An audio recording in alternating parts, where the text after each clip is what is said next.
Hello everyone, कैसे हैं आप सभी? होप सभी अच्छे होंगे। मैं हूं सचिन शिवरान और आप देख रहे हैं हमारा और आपका यूट्यूब चैनल द जेनेसिस, जहां पे चैप्टर पढ़ेंगे हम तरीके से, समझेंगे उसको लॉजिक के साथ और तैयारी होगी बोर्ड और कंपटीशन दोनों की। तो चलिए शुरू करते हैं आज का। आज है हमारे पास chapter first, 11th class physics, units and measurements. तो देखते हैं हमारे पास क्या कुछ नया सीखने को मिलता है। ले चलते हैं आपको अपनी मेन स्क्रीन पे। आज जो टॉपिक्स हम कवर करने वाले हैं वो होगा हमारा basic introduction, the international system of units and significant figures. तीन जो मेन टॉपिक हैं वो आज के वीडियो में। अगले वीडियो में हम डायमेंशनल फार्मूला निकालेंगे और आफ्टर दैट उनको यूज करना। तीन वीडियोस होंगे जिसमें हमारा चैप्टर कवर होगा and the fourth one is for exercise. सबसे पहले आता है यूनिट। यूनिट्स क्या होती हैं? An arbitrary chosen of measurement of A quantity which is accepted internationally. यानी एक आर्बिट्रेरी मींस रैंडमली चूज की हुई क्वांटिटी जिसकी वैल्यू पूरे वर्ल्ड में सेम रहे। ठीक है, इसको चूज करने के लिए हम कोई साइंटिफिक मेथड यूज नहीं करते। आर्बिट्रेरी चूज की हुई क्वांटिटी है लेकिन पूरे वर्ल्ड में इसकी वैल्यू क्या रहती है? सेम रहेगी। अब आते हैं फिजिकल क्वांटिटी क्या होती है। जिसको भी हम लॉज ऑफ फिजिक्स से मेजर कर पाए वो हमारी फिजिकल क्वांटिटी कहलाएगी। फॉर एग्जाम्पल मैं कहूं आप किसी से कितनी नफरत करते हो या किसी से कितना प्यार करते हो, हम उसको मेजर नहीं कर सकते ना। फिजिकल क्वांटिटी काउंटेबल नहीं होती। फिजिकल क्वांटिटी वो होंगी जिनको लॉ ऑफ फिजिक्स के द्वारा मेजर किया जा सके। ए quantity that can be measured by law of A physics. Length है, मैं कहूं आपके नोटबुक की लंबाई क्या होगी आप मेजर कर सकते हो। वजन क्या होगा आप मेजर कर सकते हो। मास है, टाइम है, ईटीसी। फिजिकल क्वांटिटी को दो चीजों के रूप में लिखा जाता है, एन यू। यहाँ पे एन है वो न्यूमेरिकल वैल्यू है, मीन्स उसका मैग्नीट्यूड क्या होगा, और यू है वो यूनिट। मैं जैसे कहूं कि नोटबुक है, आपकी नोटबुक का जो वेट है वो है 250 ग्राम। तो यहाँ पे वेट तो हम मेजर कर सकते हैं ना, तो वेट तो हमारी क्या कहलाएगी सर? Physical quantity. 250 मैग्नीट्यूड हुआ तो ये क्या रहेगी? Numerical value and gram is a unit. Is it clear? और ध्यान रखना फिजिकल क्वांटिटी सेम रहती है चाहे मैं यूनिट चेंज करूं। फॉर एग्जांपल मैं इसको 250 ग्राम लिखता, चाहे मैं इसको 0.250 केजी, बात तो दोनों इक्वल है, क्वांटिटी तो उतनी ही रही ना, सेम। लेकिन यहाँ पे n1 u1 should be equal to n2 u2। ये बात आपको ध्यान रखने वाली होगी कि फिजिकल क्वांटिटी यूनिट्स के साथ नहीं बदलती है, वो रिमेन सेम रहेगी। अब यूनिट्स की देखो तो यूनिट्स को बेसिकली टू टाइप से क्लासिफाई करते हैं हम। First one is fundamental unit. Fundamental unit यानी फंडामेंटल क्वांटिटीज या बेस क्वांटिटी की यूनिट को बोलते हैं। दीज आर द यूनिट्स जिनको किसी और यूनिट की मदद से ना डिराइव किया जाए, which are not derived from any other unit, इसलिए इनको बेस यूनिट कहा जाता है। फॉर एग्जांपल मास की यूनिट क्या होती है? KG. Second one is derived unit, जिनको बनाने के लिए फंडामेंटल यूनिट्स की नीड हो हमारे पास, जैसे वेलोसिटी।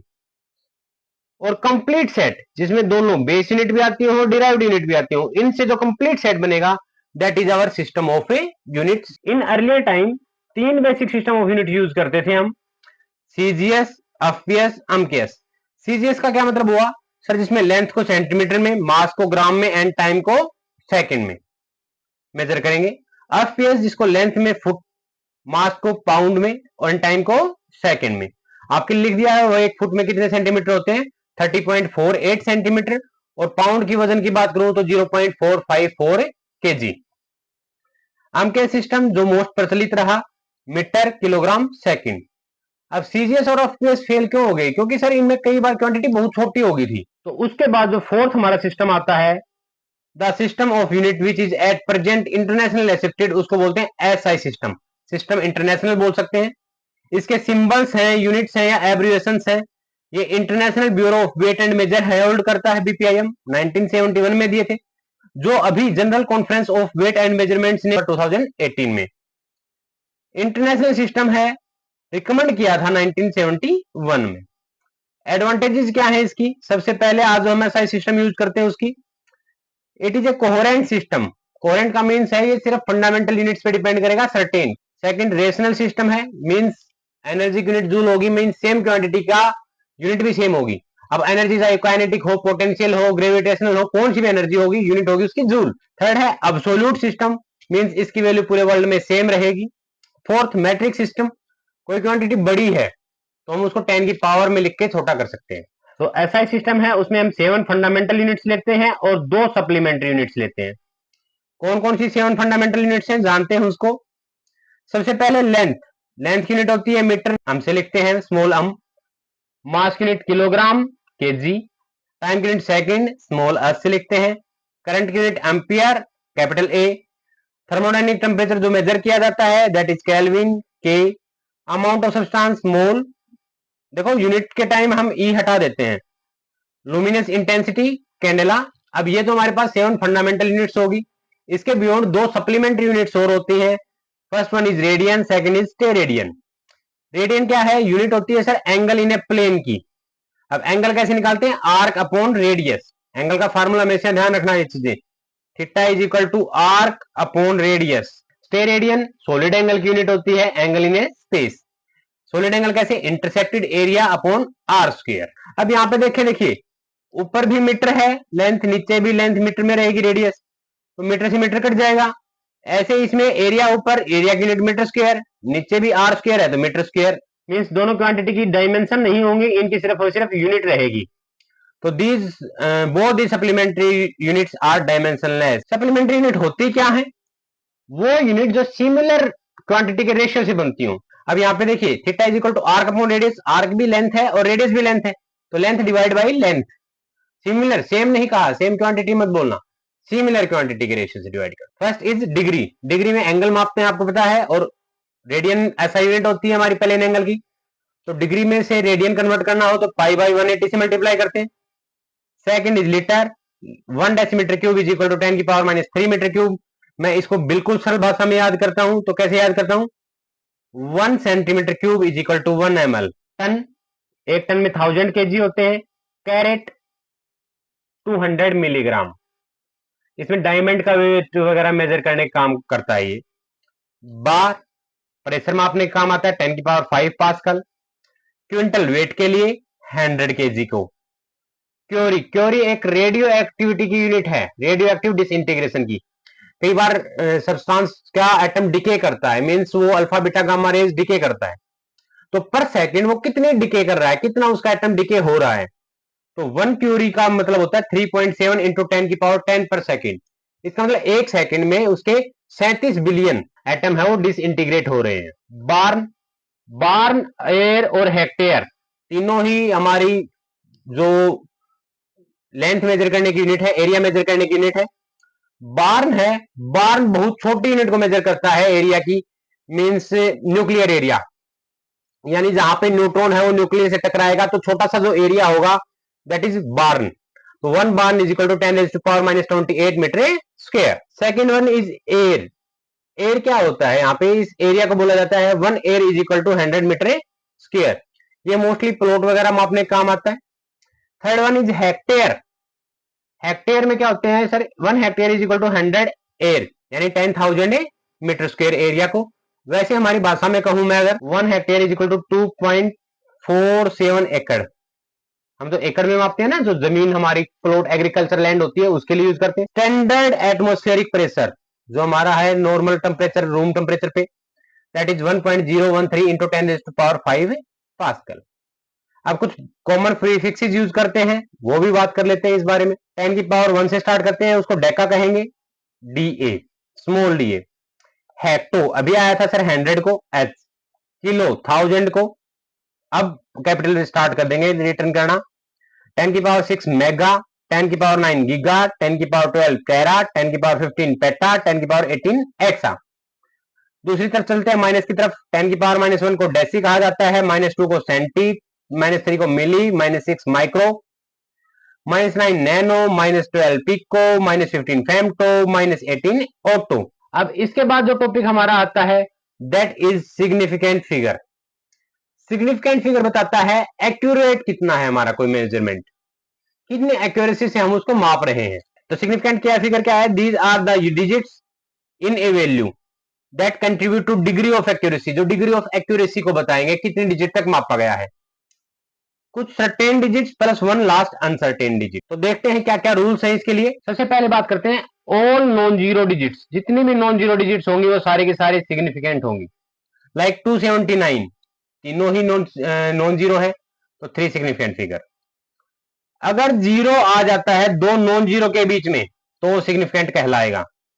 लाइक 202.01, यहाँ पे दोनों जीरो है और नॉन जीरो के बीच में आया हुआ है 5 सिग्निफिकेंट। अगर कोई जीरो नंबर है वो 1 से लेस देन है तो डेसिमल पॉइंट के जो राइट में जीरो होंगी वो सिग्निफिकेंट नहीं कहलाएंगी। सो इस नंबर में कितने सिग्निफिकेंट फिगर होंगे? 4। द टर्मिनल और trailing zero in a number without a decimal points are not significant. अगर किसी नंबर में डेसिमल पॉइंट नहीं है, राइट वाले जीरो सिग्निफिकेंट काउंट नहीं होंगी। तो 2300 है 2 सिग्निफिकेंट फिगर्स। ट्रेलिंग जीरो, अगर पॉइंट आ गया नंबर में तो राइट में जो जीरो आएंगी ट्रेलिंग जीरो या टर्मिनल जीरो सिग्निफिकेंट बन जाएंगी। A choice of change of different unit, अगर यूनिट चेंज करूंगा तो सिग्निफिकेंट फिगर नहीं बदलेंगे।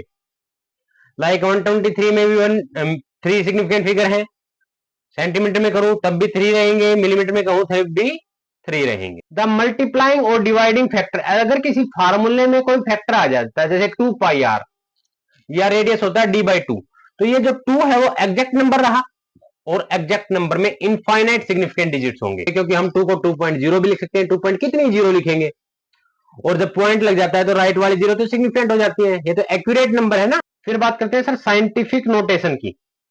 ऐसी नोटेशन जिसको एक्सप्रेस किया जाए a इंटू 10⁻⁵ की फॉर्म में, और a हमारा होना चाहिए 1 से बड़ा और 10 से छोटा, और b है ये पावर ऑफ 10 को रिप्रेजेंट करेगी। इसको भी अगर राउंड ऑफ करने की जरूरत पड़ी मुझे कभी, तो अगर a है 5 या 5 से छोटा नंबर आए तो मैं उसको डायरेक्ट 1 में कन्वर्ट कर सकता हूं, और अगर वो 10 आया मींस 5 से बड़ा रहा 10 या 10 से छोटा, तो उसको मैं 10 की पावर में काउंट करूंगा। The power of 10 is called order of magnitude. जो पावर है यहां b उसको हम ऑर्डर ऑफ मैग्नीट्यूड कहेंगे। For example the diameter of earth, earth का डायमीटर दे रखा है 1.28 इंटू 10⁻⁷ मीटर, तो यहाँ पे मैग्नीट्यूड देखें तो 10 की पावर 7 है मीटर। क्लियर है? इसको राउंड ऑफ करो तो देखिए a कितना है, a 1 से बड़ा है ना, 1.28 है, लेकिन 5 या 5 से छोटा है तो इसको मैं क्या काउंट कर सकता हूं 1, तो इसको राउंड ऑफ करता हूं मैं डायरेक्ट 10 की पावर 7 लिख सकता हूं। अगर यही नंबर मेरे पास ऐसे होता 7.2 इंटू 10⁻⁷, तो अब a है, ये देखिए a 5 और 10 के बीच में आ गया, तो इसको राउंड ऑफ करने में क्या लेना पड़ेगा a को मुझे 10, यानी 10 इंटू 10 की पावर 7 कितना हो गया टोटल 10 की पावर 8। अब रूल्स क्या कहते हैं, बात यहां पे करते हैं सिग्निफिकेंट फिगर में। अगर मैं किसी नंबर का मल्टीप्लाई और डिवाइड कर रहा हूं तो फाइनल रिजल्ट में उतने ही सिग्निफिकेंट फिगर होंगे जितने ओरिजिनल नंबर से कम सिग्निफिकेंट फिगर होंगे उतने रहेंगे।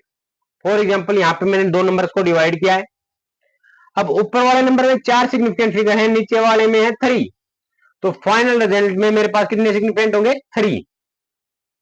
तो यहाँ पे डिवाइड करने के बाद बहुत बड़ा नंबर आया है, और नंबर आने के बाद मुझे सिर्फ 3 सिग्निफिकेंट फिगर चाहिए, तो ये रहा सर। बाकी मुझे इसको हटाना पड़ेगा इससे आगे के नंबर, और इसको हटाने के लिए राउंड ऑफ के रूल लगेंगे, वो अभी डिस्कस कर लेंगे कुछ देर में। तो फाइनल आंसर हो जाएगा 1.639। अगर मैं ऐड या सब्ट्रैक्ट कर रहा हूं तो फाइनल रिजल्ट में हमारे पास डेसिमल के बाद देखेंगे हम, उससे पहले नहीं काउंट करेंगे। डेसिमल के बाद जितनी डिजिट्स होंगी उतना ही हमारा कम से कम उतना ही हमारा आंसर रहेगा। फॉर एग्जांपल मैंने नंबर्स को ऐड किया, यहाँ पे कुछ क्वांटिटी आई, लेकिन अभी मुझे टोटल सिग्निफिकेंट नहीं काउंट करने, मुझे पॉइंट के बाद की डिजिट काउंट करनी है विद लिस्ट डेसिमल प्लेसेस। इसमें डेसिमल प्लेसेस 2 हैं, इसमें 1 है, इसमें 4 तो आंसर रहेगा पॉइंट के बाद एक डिजिट का। This is the final answer. 0.307 metre में से 0.304 गया तो 0.003 मीटर बच जाता है। अब आप कहोगे सर इसमें तो पॉइंट के बाद 3 सिग्निफिकेंट फिगर है, इसमें भी 3 है, तो आंसर में 3 सिग्निफिकेंट फिगर होने चाहिए। नहीं, आंसर पॉइंट के बाद 3 डिजिट्स तक जाएगा, ना कि सिग्निफिकेंट फिगर तक जाएगा। सिग्निफिकेंट फिगर का प्लस माइनस में रोल नहीं देखते, प्लस माइनस में हम देखते हैं डेसिमल के बाद लिस्ट डिजिट्स कितनी है। जबकि मल्टीप्लाई या डिवाइड करते हैं तो उसमें क्या काउंट करते हैं हम, total least significant figure. Round of का क्या रूल रहता है, अगर जो डिजिट हमें ड्रॉप करनी है वो 5 से ज्यादा है तो उससे पहले वाली डिजिट में 1 बढ़ा देंगे। फॉर एग्जाम्पल यहाँ पे देखिए मुझे थर्ड डिजिट ड्रॉप करनी है, 6 है, 5 से बड़ी है तो इससे पहले वाले डिजिट में 1 ऐड कर दिया मैंने। अगर 5 से छोटी है तो डिजिट में ड्रॉप कर रहा हूं तो मैं कुछ नहीं करूंगा, लेफ्ट अनचेंज्ड। यहाँ पे 3 में ड्रॉप कर रहा हूं तो 5 से छोटी है, ले लीजिए। अगर जो डिजिट में हटा रहा हूं वो 5 के इक्वल है तो प्रोसीडिंग डिजिट को 1 से बढ़ा दूंगा, अगर वो ओड रही और कुछ नहीं करूंगा अगर वो इवन रही। फॉर एग्जाम्पल ये डिजिट देखिए, इसमें अगर मैं 5 हटाऊं यहाँ पे, तो सर ये 5 है, ये तो उससे पहले वाली डिजिट देखनी पड़ेगी, ये इवन है 4, तो कुछ नहीं करेंगे। लेकिन यहाँ पे देखें इस डिजिट में, तो 5 से पहले 3 आ गया, 3 क्या है ओड, इसमें एक ऐड कर देंगे। कई बार बच्चे पूछ लेते हैं सर इसको कैसे लिखूं मैं, 2.7451, इसको पॉइंट के बाद 2 डिजिट तक लेके जाना मुझे। अब 5 को रिमूव कैसे करें इसके हिसाब से, नहीं पहले ये देखिए 5 से बड़ी है कि छोटी है। ऑफ कोर्स 5 के बाद 1 है तो बड़ी है 5 से, तो हम डायरेक्ट 1 ऐड कर देंगे। 2.75 इज द आंसर। इस बात का ध्यान रखना 5 के बाद भी 0 होनी चाहिए, कुछ नहीं होना चाहिए, नहीं तो 5 के बाद, अगर 5 के बाद कहीं 1 भी मिल गया आपको तो 5 से बड़ी होगी ना क्वांटिटी। पहला क्वेश्चन क्या है, each side of a cube is measured to be 7.203 metre, what are the total surface area and volume, appropriate significant figure तक काउंट करने हैं। तो सबसे पहले बात करते हैं सर, क्यूब है, क्यूब का सरफेस एरिया क्या होता है 6 इंटू ए स्क्वायर, साइड का स्क्वायर 6, ए कितना हमारे पास 7.203 का स्क्वायर। अब यहाँ पे 6 है वो एग्जैक्ट नंबर है, और एग्जैक्ट नंबर में इनफाइनाइट सिग्निफिकेंट फिगर होते हैं, तो 6 में ये मत काउंट करना कि सिर्फ 1 होगा, ये फैक्टर की फॉर्म में आया हुआ है। सोल्व करते हैं, यहाँ पे आता है सर 311.299,254 मीटर स्क्वायर। लेकिन हम तो यहाँ पे देखें तो मल्टीप्लाई कर रहे हैं, स्क्वायर का मतलब क्या होता है, इसको 2 बार मल्टीप्लाई किया है, तो मल्टीप्लाई का रूल क्या होता है, टोटल सिग्निफिकेंट फिगर कम से कम कितने हैं, तो दोनों में ही सेम रहेंगे सर, कितने हैं 4, तो 4 डिजिट तक आंसर चाहिए। 9 को रिमूव करना पड़ेगा, और 9 को अगर राउंड ऑफ करना है तो 5 से बड़ी डिजिट हुई, तो यहाँ पे क्या रहेगा 311.3 metre square is the answer. Round off किया, फिर बोला वॉल्यूम क्या होगी, वॉल्यूम क्या होती है हमारे पास क्यूब की, ए की क्यूब मीन 7.203 को क्यूब 3 टाइम्स मल्टीप्लाई करना है, तो यहां से आंसर निकल के आता है हमारे पास 373.714754 मीटर क्यूब। ऑफकोर्स सर ये वैल्यू क्या है, हमारे रूल को फॉलो नहीं करती, रूल क्या कहता है टोटल सिग्निफिकेंट फिगर होनी चाहिए सर, कितने 4, तो 4 तक आंसर है, 1 को रिमूव करूंगा, 1 5 से छोटा है, नो चेंज, आंसर क्या हो जाएगा 373.7 मीटर क्यूब। चलते हैं सेकंड एग्जांपल में, क्या गिवन है हमारे पास 5.754 gram of a substance occupy 1.2 centimetre cube volume, इसको डेंसिटी को डिनोट करना है, keeping the significant figure in view. Okay, density gram per centimetre cube में लेनी है, आंसर भी है हमारे पास। वैसे देखिए डेंसिटी का फार्मूला क्या होता है, आप डेंसिटी का सबने पढ़ी है, मास डेंसिटी की बात कर रहे हैं यहाँ पे, रो डेंसिटी होती है सर मास पर यूनिट वॉल्यूम, मास कितना हमारे पास 5.74 डिवाइड बाय वॉल्यूम 1.2, और यहां से आंसर निकल के आता है 4.78333 चलता रहेगा। अब देखिए हमें आंसर में और ग्राम पर सेंटीमीटर क्यूब, लेकिन हमें आंसर में कितने डिजिट्स में देना है, डिवाइड कर रहे हैं तो टोटल सिग्निफिकेंट काउंट करेंगे, ऊपर वाले नंबर में 3 सिग्निफिकेंट हैं डिजिट, नीचे वाले में 2 हैं, तो फाइनल आंसर कितने में रखना पड़ेगा 2 सिग्निफिकेंट फिगर में, 8 रिमूव करना पड़ेगा, राउंड ऑफ, और 8 को राउंड ऑफ करते हैं तो क्या ये 5 से बड़ी है, तो क्या हो जाएगी पिछले में 1 ऐड कर देंगे, आंसर क्या रहेगा 4.8 ग्राम per centimetre cube is our answer. Rules for determining the uncertainty in results of arithmetic calculations, अगर 2 मेजर्ड क्वांटिटी में मल्टीप्लाई या डिवाइड करता हूं, अगर 2 मेजर्ड क्वांटिटी हैं उनको मैं मल्टीप्लाई या डिवाइड करता हूं तो रिलेटिव एरर हमेशा ऐड होंगे। फिलहाल एनसीईआरटी में हमारे पास कोई भी एरर के रिगार्डिंग कॉन्सेप्ट नहीं है, फिर भी कंपटीशन का जो अलग से एक क्लास इंक्लूड करेंगे हम, उसमें कंपटीशन का ही टॉपिक जो बचे हुए हैं वो डालेंगे जरूर। कोई भी एग्जांपल ले लिया मैंने, length of A rectangular sheet 16.2 plus minus 0.1 centimetre, यहाँ पे 16.2 तो है एक्यूरेट वैल्यू और 0.1 है उसमें एरर। एरर क्या होता है, मेजर्ड वैल्यू और ट्रू वैल्यू के बीच का डिफरेंस। तो यहां पे अगर रिलेटिव एरर निकालना चाहूं, रिलेटिव एरर कैसे निकालते हैं sir, error divide by accurate value, और परसेंटेज में निकालने के लिए 100 से मल्टीप्लाई करते हैं, तो आता है 0.6।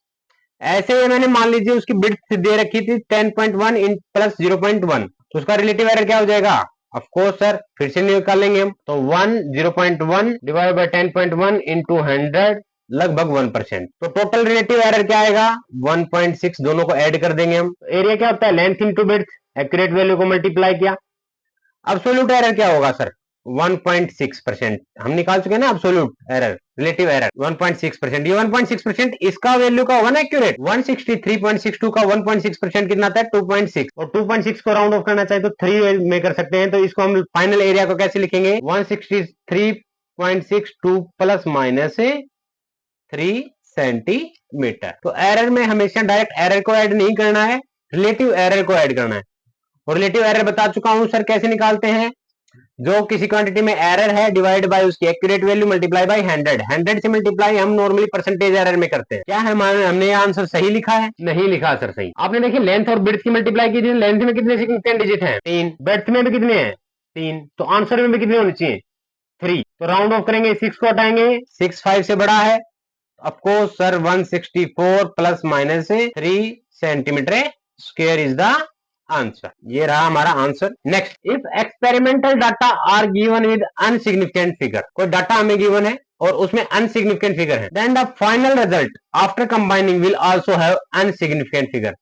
तो फाइनल रिजल्ट में भी कितने होंगे, अनसिग्निफिकेंट फिगर होंगे, बट लेकिन सब्ट्रैक्शन में सिग्निफिकेंट फिगर में रिड्यूस कम हो सकते हैं। समझिए 12.9 माइनस 7.06 इज इक्वल टू क्या बच गया, 5.84। तो यहाँ पे अब अगर 5.84 को राउंड ऑफ करना है तो राउंड ऑफ में क्या करते हैं हम सर, पॉइंट के बाद की डेसिमल काउंट करते हैं। यहाँ पॉइंट के बाद क्या है, 1 डिजिट है, यहाँ पे 2, तो पॉइंट के बाद 1 डिजिट आनी चाहिए हमारे पास, यानी 4 को राउंड ऑफ हटाऊंगा, 5 से छोटा है, डायरेक्ट आ देंगे 5.8। अब देखिए 5.8 में कितने हैं अनसिग्निफिकेंट, भाई 3 तो नहीं है ना, दोनों में 3 सिग्निफिकेंट फिगर थे, इसमें तो 2 ही रहे। तो सब्ट्रैक्शन में जरूरी नहीं है कि जो गिवन नंबर में और मेजर्ड वैल्यू में सिग्निफिकेंट फिगर हो उतने ही हमारे सब्ट्रैक्शन में हो, कोई जरूरी नहीं। रिलेटिव एरर डिपेंड करता है किस पे, रिलेटिव एरर सिर्फ सिग्निफिकेंट फिगर पे ही डिपेंड नहीं करता, वैल्यू ऑफ नंबर पे भी डिपेंड करते हैं। समझो मान लीजिए 1.02 ग्राम में प्लस माइनस 0.01 का एरर है, तो रिलेटिव एरर कैसे निकालेंगे sir, error divide by true value multiply by 100। Second में भी सेम, देखिए सेम एरर दिया है, लेकिन इसका रिलेटिव एरर अलग आया ना। एरर सिर्फ तीनों के सिग्निफिकेंट फिगर पे तो डिपेंड नहीं कर रहा। अब कहोगे सर 3 सिग्निफिकेंट फिगर थे, नहीं भाई, सिग्निफिकेंट फिगर पे डिपेंड नहीं करता, उनकी वैल्यू पे भी डिपेंड करता है। सेम अब्सोल्यूट एरर, यहाँ पे 0.01 है, 0.01 ये अब्सोल्यूट एरर कहा जाता है। Same absolute error can give different relative error. इसीलिए क्या करते हैं, जब भी मल्टी स्टेप कैलकुलेशन हो, एक से ज्यादा स्टेप में कैलकुलेशन करनी पड़े हमें, हम एक एक्स्ट्रा सिग्निफिकेंट फिगर रखते हैं ताकि हमारे राउंड ऑफ में दिक्कत ना हो। मल्टीप्लाई में एडिशन सब्ट्रैक्शन चलता है, वो हम स्टेप टू स्टेप करते रहेंगे, लेकिन अगर मैंने किया मल्टी स्टेप कैलकुलेशन तो हमें एक सिग्निफिकेंट फिगर एक्स्ट्रा रखना पड़ता है और final rounding should be done at the last step. Example मैंने 1 को डिवाइड किया 9.58 से, आंसर कितना आया 0.1044। अब कहोगे सर 1 तो हमारे पास क्या है, 1 तो हमारे पास फिक्स नंबर है, इनफाइनाइट सिग्निफिकेंट फिगर है, उसको तो काउंट करेंगे नहीं। तो हमारा आंसर डिवाइड का है, तो डिवाइड में कितने सिग्निफिकेंट आने चाहिए थे, 3। यहाँ पे हमने एक एक्स्ट्रा लिया है डिजिट। और अब इसको वापस 1/0, अगर इसको मैं राउंड ऑफ कर लेता, इसको मैं 3 डिजिट तक काउंट राउंड ऑफ करता 104, तो 1/0.104 सेम नंबर नहीं आता, क्या आता है 9.62, जो कि रोंग है। इसलिए में एक एग्जैक्ट नंबर, एक एक्स्ट्रा नंबर हमें रखना पड़ता है ताकि करेक्ट आंसर आए। होप आपको वीडियो अच्छी लगी हो, इंफॉर्मेटिव लगी हो। बाकी आज की क्लास में इतना ही, मिलते हैं नेक्स्ट वीडियो में, तब तक के लिए take care, have a good day ahead. अगर ये लेक्चर अच्छा लगा हो तो लाइक कीजिए, कमेंट कीजिए और अपने दोस्तों में जरूर शेयर करें।